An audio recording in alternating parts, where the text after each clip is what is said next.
Bienvenue sur Trouver sa voie, le podcast dédié à ceux qui cherchent le job idéal. Je m'appelle Alban Bass, je suis coach et tous les 15 jours, je vous propose des conseils et des interviews pour avancer dans votre discernement professionnel.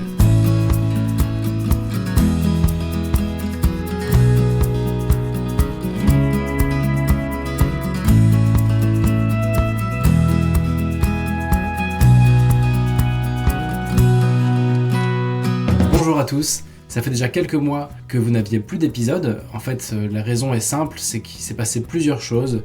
Le démarrage d'une entreprise, une formation, pas mal de petites raisons qui ont décalé un petit peu la diffusion de la saison 2. Et donc ça y est, je peux vous dire maintenant que c'est parti. On va reprendre un rythme de tous les 15 jours un épisode. Et vous avez dû remarquer aussi au passage un petit changement de nom pour le podcast qui s'appelle maintenant Trouver sa voie tout simplement. Alors pourquoi un épisode sur à quoi sert le coaching et sur le métier de coach? Parce que je me rends compte que on se fait une idée souvent assez fausse en tant que particulier ou professionnel de ce que c'est que ce métier et de l'accompagnement qu'il y a derrière. Et ce métier, je ne sais pas pourquoi, en France, il est assez mal connoté et je le ressens moi souvent quand à l'apéro on me demande ce que je fais maintenant et que j'explique que je suis devenu coach. Je peux vous dire que je tombe de haut et les gens regardent un peu leur pompe en se disant mais comment ça se fait, avant tu dirigeais une belle boîte super, un peu connue, avec des chouettes équipes et tout. Et oui, c'est vrai qu'aujourd'hui, quand on dit je suis coach, à minima, les gens ne comprennent pas trop ce que c'est un peu nébuleux, et à maxima, ils disent voilà un charlatan de plus sur le marché quoi. Et donc l'ennui c'est que c'est pas vrai et que c'est un chouette métier qui est puissant. Et pour vous expliquer rapidement les raisons qui m'ont poussé à devenir coach, moi j'ai eu une prise de conscience il y a 2 ans que ma place c'était dans l'accompagnement, donc le temps de faire ce switch, à mon tour une transition pro, une reconversion pro, et en fait je peux vous dire que j'ai rien trouvé de plus puissant pour l'accompagnement de personnes qui ont des difficultés, notamment professionnelles. J'ai rien trouvé de plus puissant que le coaching, et je suis tombé de très très haut quand je me suis formé à découvrir que c'était une vraie méthodologie, un vrai savoir-faire, et que les résultats sont souvent assez impressionnants. J'ai envie de faire honneur à ce métier et de vous expliquer en quoi elle consiste tout simplement.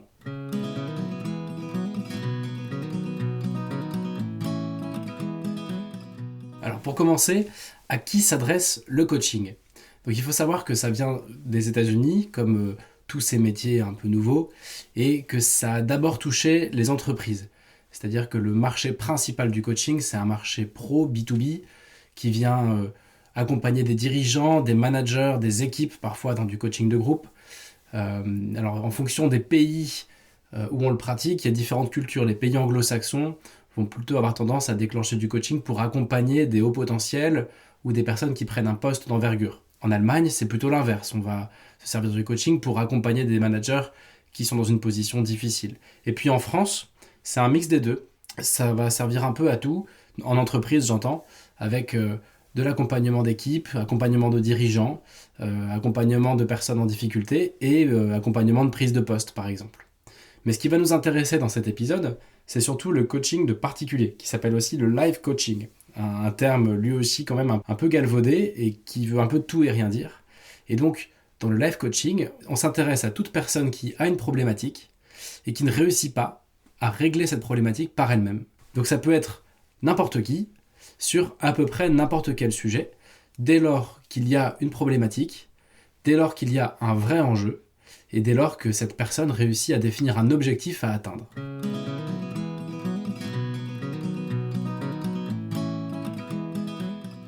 Quel est le propre d'un coach professionnel ? Il y a plusieurs livres qui ont essayé de définir ce métier. Le premier s'appelle Le Grand Livre du Coaching, c'est un peu une bible qui vous donne une vision globale sur ce métier et aussi sur la façon de le pratiquer. Il y a un autre livre plus pratico-pratique de François Delivray qui s'appelle Le métier de coach et qui va être un peu plus terrain et donner un peu plus de détails sur la pratique en elle-même. Mais en tout cas, ces 2 livres-là vous permettront d'avoir une définition assez complète de ce qu'est le coaching en France. Et il y a une définition qui vient d'un de ces livres qui me plaît bien, qui dit « Le coaching, c'est un pont entre l'intimité et la performance. On vient s'intéresser à la performance, notamment comme un consultant qui vient chercher un résultat, mais on vient s'intéresser aussi à l'intimité et à toute une part inexplorée du client qu'il n'est pas forcément en mesure d'explorer par lui-même. Donc il y a une autre définition qui dit que le coaching, c'est ce qui permet à un client de se mettre au niveau des exigences de son époque et de ses impératifs. On vit dans un monde exigeant, tant personnellement que professionnellement. Et le coaching est né du fait qu'on n'est pas forcément toujours assez complet ou on n'est pas forcément toujours en mesure d'atteindre nos objectifs personnels et professionnels sans un petit coup de pouce qui va nous aider à voir les choses autrement et à régler nos problèmes et à atteindre nos objectifs. Donc ça, ce sont les définitions un peu officielles. Il faut savoir que le coaching se définit souvent par une négation en disant c'est ni de la thérapie, ni du consulting, et on ira dans le détail après. Et de mon côté, avec le recul que j'ai pour l'instant, la définition que j'aurais envie de vous donner sur ce que c'est qu'un coach professionnel, c'est tout simplement quelqu'un qui va vous permettre d'atteindre des objectifs que vous ne parvenez pas à atteindre seul, ou en tout cas pas assez rapidement.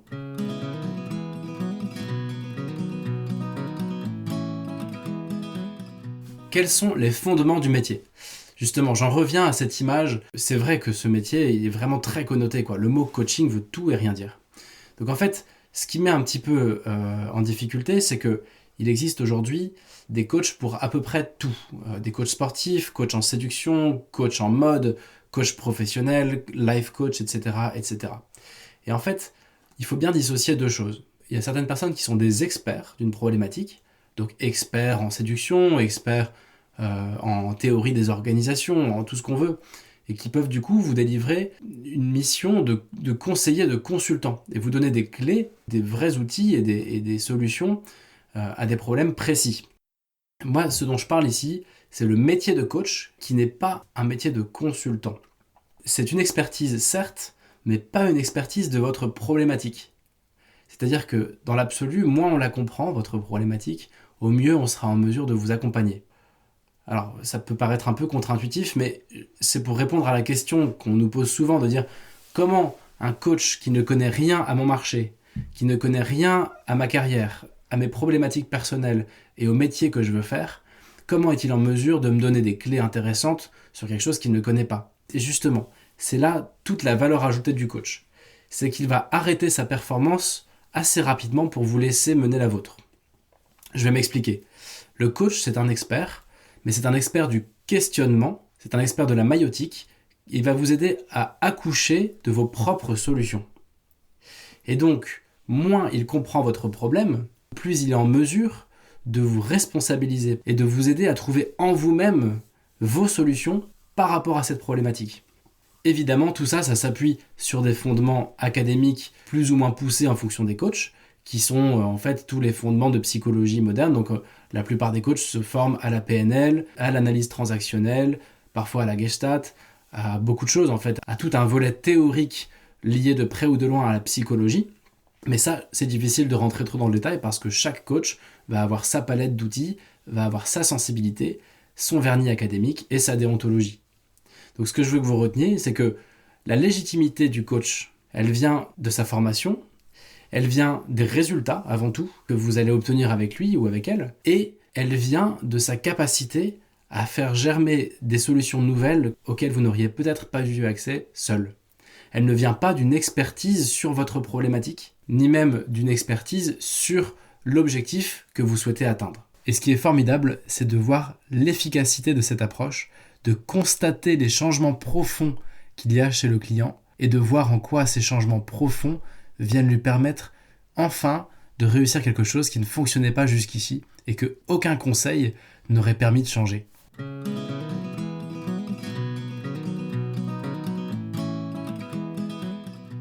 Qu'est-ce que le coaching peut m'apporter dans ma réflexion ?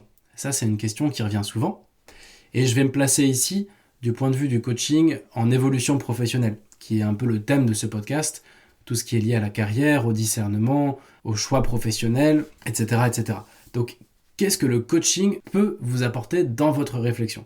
Eh bien, ce que ça peut vous apporter, c'est de débloquer des blocages, tout simplement, qui coincent et que vous ne savez pas comment gérer. Vous pouvez avoir une problématique, ne pas trop savoir par quel bout l'aborder, ou avoir essayé plusieurs fois différentes méthodes, différents outils pour essayer d'atteindre un objectif ou de régler un problème, et vous voyez que ça ne fonctionne pas. Ou alors ça peut être aussi tout simplement que vous ne savez pas par où démarrer. En tout cas, dès lors que vous butez sur quelque chose et que vous avez vraiment l'envie de débloquer cela, le coaching peut être efficace. Donc très concrètement, ça ne va pas forcément vous apporter de la réflexion avec des outils. Ce que ça va vous apporter, c'est une montée en puissance sur un problème que vous avez identifié. Et c'est en un temps souvent assez court, en quelques semaines, quelques mois, un déblocage qui vous permet d'atteindre un objectif spécifique. Donc ce que ça va vous apporter, ça va dépendre de chacun évidemment et des objectifs de chacun.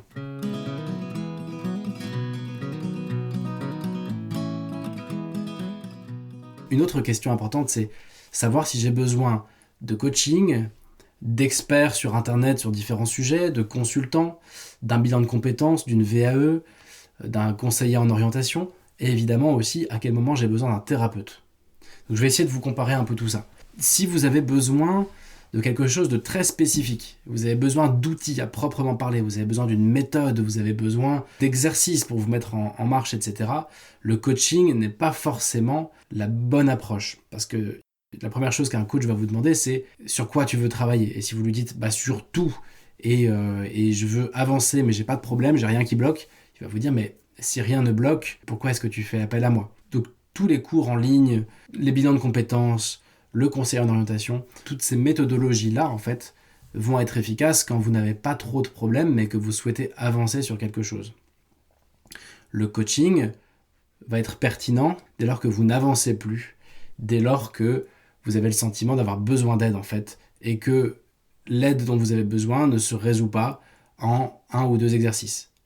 Ça peut aussi être pertinent, le coaching, en parallèle d'un bilan de compétences, par exemple.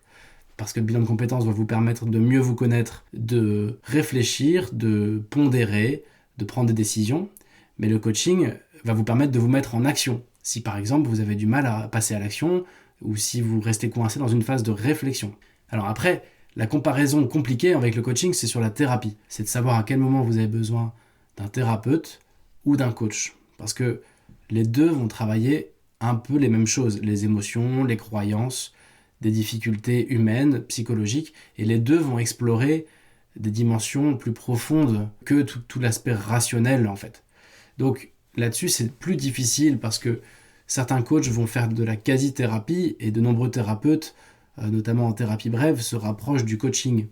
Mais ce qu'il faut savoir, c'est que si le problème que vous rencontrez est lié à une blessure et que cette blessure remonte notamment à l'enfance et que vous avez besoin de régler cette blessure, si vous avez besoin d'une réparation par rapport à ça, si cette blessure vous empêche vraiment d'avancer, c'est plutôt de l'ordre de la thérapie qu'il va falloir aller chercher.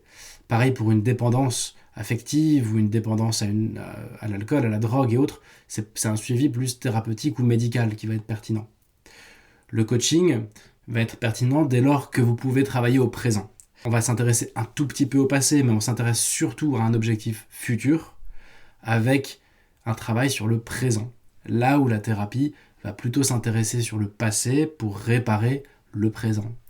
Donc c'est difficile de répondre simplement à cette question parce que la frontière entre la thérapie et le coaching elle est poreuse, mais chaque coach déontologiquement va choisir où il s'arrête. Et moi par exemple, j'ai choisi de mettre cette limite avec mes clients à l'enfance, c'est-à-dire que si le blocage revient trop souvent à l'enfance, eh bien je sais qu'il est temps de m'arrêter, que je ne suis pas du tout légitime pour aller creuser cette souffrance-là, cette difficulté-là, et donc renvoyer plutôt vers un thérapeute. Donc le coaching et la thérapie, c'est à vous de sentir. De toute façon, si vous allez voir un thérapeute et que vous avez un objectif très précis à l'avenir, vous verrez assez vite que peut-être que vous n'avancez pas assez vite sur cet objectif. Et inversement, si vous allez voir un coach avec une souffrance qui mérite d'être traitée en thérapie, le coach vous le dira assez vite, je ne suis pas en mesure de t'aider parce qu'avant d'atteindre ton objectif, il faut travailler sur ça et c'est un travail qui va se faire dans la durée avec un thérapeute. Donc après, il y a des cas un peu à mi-chemin entre les deux, un burn-out par exemple. Les deux peuvent être des portes d'entrée intéressantes, c'est juste que vous allez trouver des résultats au final différents. Le coaching va s'intéresser à un objectif et comment vous pouvez l'atteindre. La thérapie va s'intéresser à une blessure et comment vous pouvez la réparer.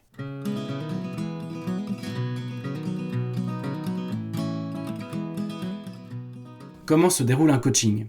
Eh bien, la première étape pour le coach, c'est de vous aider à définir votre objectif. La plupart du temps, on a un problème, mais on n'est pas en mesure de transformer ce problème en objectif concret qu'on aimerait atteindre. On veut se débarrasser d'une situation, mais on n'est pas en mesure de conceptualiser la situation qu'on veut atteindre.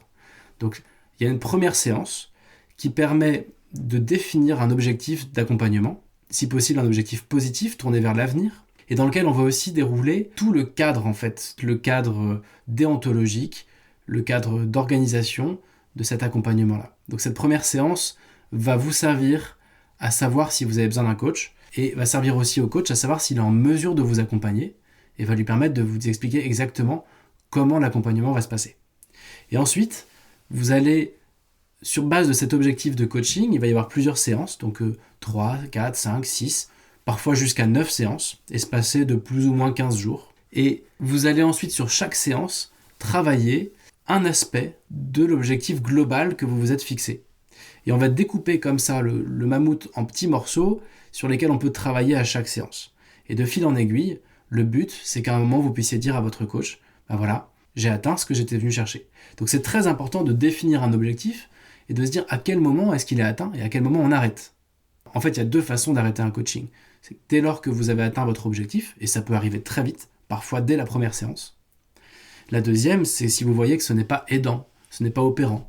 Vous voyez que ça n'avance pas assez vite et que vous avez par exemple plutôt besoin d'une méthode, plutôt besoin d'exercice. Et dans ce cas-là, vous le savez assez vite et vous pouvez mettre fin au coaching pour partir vers un autre accompagnement. Et donc, on va faire comme ça plusieurs séances et au bout d'un moment, vous aurez atteint votre objectif et là, il sera temps de conclure et de dire voilà, ok, on a terminé cet accompagnement, l'objectif est atteint et donc on va fermer cette parenthèse et chacun va repartir dans sa vie.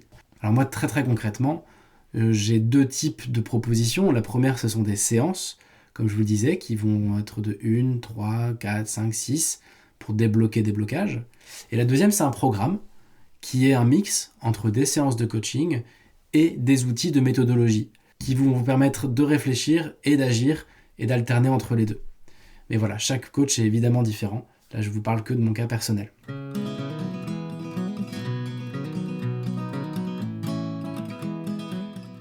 Question importante, vous le savez, on n'a pas de tabou sur ce podcast et donc il faut qu'on parle un peu d'argent, comme dans chaque épisode. Et une question légitime, c'est quel est le vrai prix d'un coaching ? Ça dépend, évidemment, ça dépend de ce que vous voulez faire, avec qui vous voulez le faire, un coach star, un coach débutant. Ça dépend du temps que prendra la résolution de votre objectif. Si vous le réglez en une séance, tant mieux. Si ça en prend 10, c'est déjà une autre histoire. Au final, il n'y a pas trop de règles. Alors, c'est sûr qu'en entreprise, le coaching coûte plus cher que pour les particuliers. Moi, aujourd'hui, je propose des séances qui vont de 100 à 150 € la séance. Et il y a un accompagnement global sur 4 ou 5 mois qui coûte le prix d'un bilan de compétences, donc 1 800 €. Et après, il y a évidemment des financements. Donc là, on ouvre un peu la boîte de Pandore parce que dès lors qu'on parle de financement, il y a beaucoup d'options. Il y a le CPF, Pôle emploi, transition professionnelle, les employeurs, etc. Tout ça, c'est bien rodé, mais ça va dépendre évidemment de beaucoup de choses. Donc au final, pour résumer, le vrai prix d'un coaching pour des particuliers, vous pouvez imaginer par exemple une centaine d'euros par séance et vous dire voilà, a priori mon objectif, combien de séances ça me prend pour y arriver, quoi. Donc c'est à la fois assez cher et puis à la fois c'est rapide, c'est-à-dire qu'on parle d'un accompagnement qui n'est pas fait pour durer. Et donc souvent un coaching ça change une vie. Il faut se poser la question par rapport à mon objectif et ma problématique, si je réussis à l'atteindre, combien ça vaut ça ? Et qu'est-ce que je suis prêt à mettre pour ça en fait ? Parce qu'encore une fois, on est dans une culture de résultats en coaching, et donc il est vraiment très rare qu'on n'obtienne pas de résultats. Et d'ailleurs, si c'est le cas, ça s'arrête tout de suite.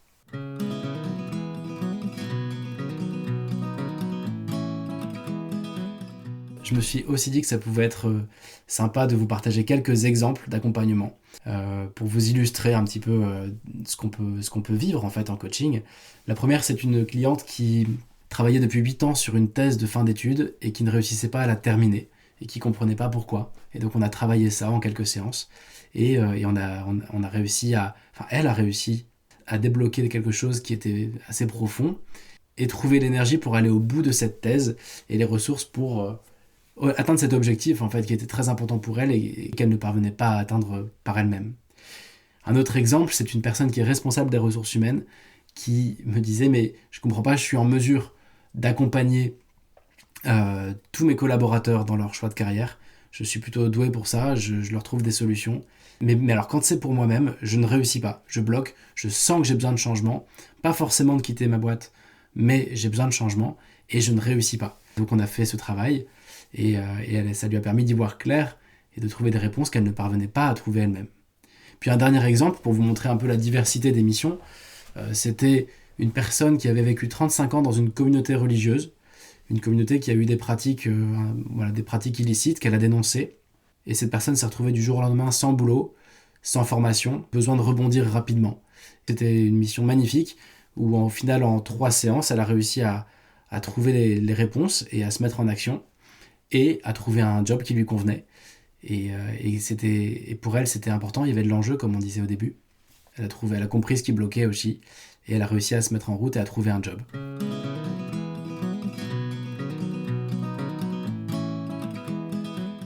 Donc comment résumer tout ça ?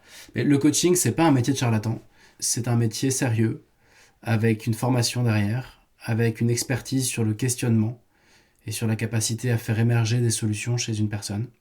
C'est très puissant dès lors que vous butez sur quelque chose et que vous avez un enjeu et que vous avez le désir de travailler dessus. Les résultats sont vraiment spectaculaires. Et enfin, le coaching, c'est une posture basse, c'est-à-dire que le coach va être à vos côtés, mais ne va pas vous donner les solutions, les clés que vous attendez parfois. Il va les faire émerger de vous-même, et c'est beaucoup plus puissant, et c'est pour ça qu'il le fait comme ça.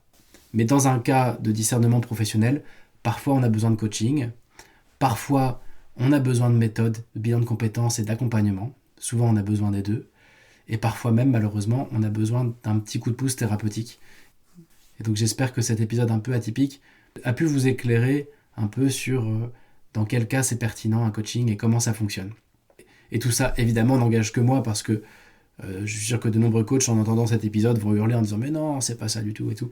Mais tout ça, c'est très personnel et c'est ce que je voulais vous partager aujourd'hui. Alors, le petit défi pour terminer, parce que vous le savez, dans chaque épisode, je vous propose un passage à l'action. Alors moi, ce que je vous invite à faire, ça peut être avec un coach du réseau ICF auquel j'appartiens, ça peut être avec un coach que vous connaissez ou pas, ça peut être avec moi-même.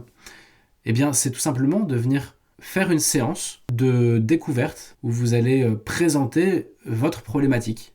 Et donc, on est nombreux à proposer cette première séance gratuitement. Et ça va déjà vous permettre de faire un pré-coaching. C'est-à-dire que vous allez vous retrouver en responsabilité par rapport à votre problématique et on va vous demander de la transformer en objectif. Et ça va permettre 2 choses. La première, ça va être de rendre concret votre objectif et de transformer votre problématique, qui est souvent un gros nuage noir, en un objectif concret sur lequel vous pouvez travailler. Et ça, c'est vertueux. Puis la deuxième chose, c'est que ça va vous permettre de savoir si oui ou non un accompagnement est pertinent ou pas pour vous. Est-ce que le jeu en vaut la chandelle ? Est-ce que l'investissement financier en vaut la chandelle ? Etc. Et vous serez libre complètement après de décider, oui c'est pertinent, non c'est pas pertinent. Voilà. Et de toute façon, le coach lui-même saura vous le dire si votre besoin n'est pas coachable. Et ça arrive très souvent. Voilà, c'est la fin de cet épisode. C'était un peu speed, mais voilà, je pense que le coaching, c'est quelque chose qui se vit. C'est quand on s'est fait coacher qu'on comprend toute la puissance qu'il y a derrière le coaching. Donc je vous invite vraiment un jour à essayer. Et puis d'ici là, beaucoup de succès dans vos projets et à dans 15 jours pour un prochain épisode.